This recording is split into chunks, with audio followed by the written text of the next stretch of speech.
tout le monde parlait français. Donc chez moi, pas une goutte de sang français, mais tout le monde parlait français. La bibliothèque était presque entièrement composée de livres français. D'ailleurs, l'italien, je l'ai appris tard. Je parlais arabe, je parlais grec, puisque j'avais une nounou grecque, et je parlais anglais parce que ça faisait partie des langues du paysage.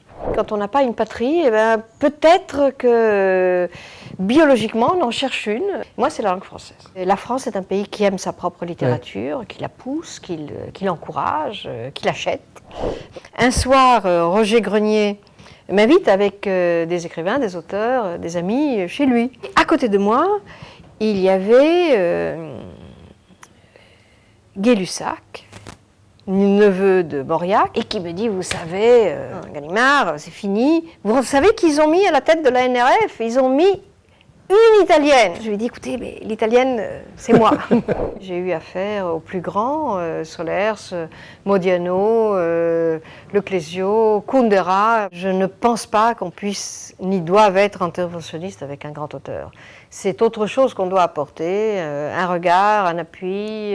On est leur ami, leur soutien, leur appui à l'intérieur d'une maison d'édition. C'est pas rien. Corizzoli vous nomme à la tête de Flammarion et vous charge évidemment, ce n'est pas un hasard, de faire le pont entre l'Italie et la France. Il me charge de diriger une maison qu'ils ont achetée quelques années auparavant et qu'ils ont envie de voir bien introduite dans le milieu français, mais de voir fleurir.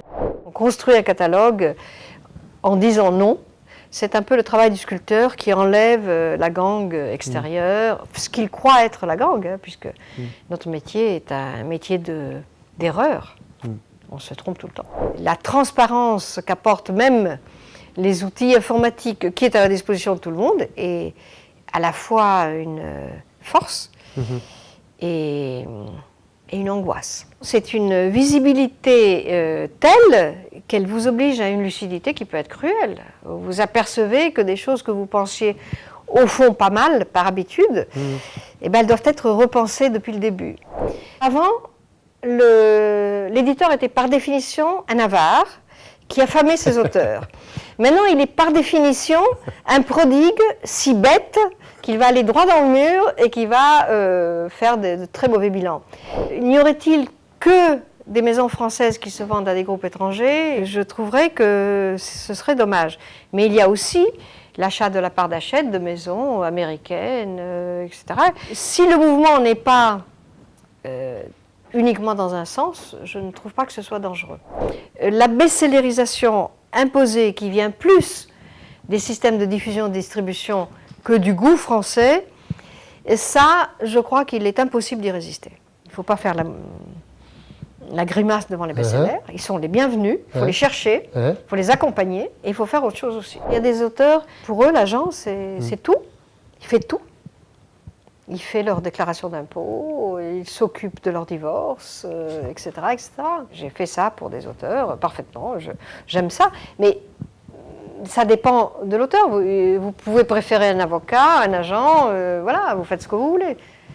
Et je trouve que la liberté là-dedans est à encourager. Être éditeur, si vous ne lisez pas, à mon avis, n'a pas de sens. Donc, ça ne veut pas dire que vous allez lire de la première à la dernière ligne tout ce qui s'écrit. Ça ne veut pas dire que vous saurez par cœur toute la rentrée littéraire que vous publiez. Mais ça veut dire que vous aurez au moins mis votre nez dedans et que vous aurez regardé chaque livre qui sort. Il n'y a rien de plus catastrophique que les souvenirs d'éditeurs. Pourquoi? Parce que c'est bêtasse.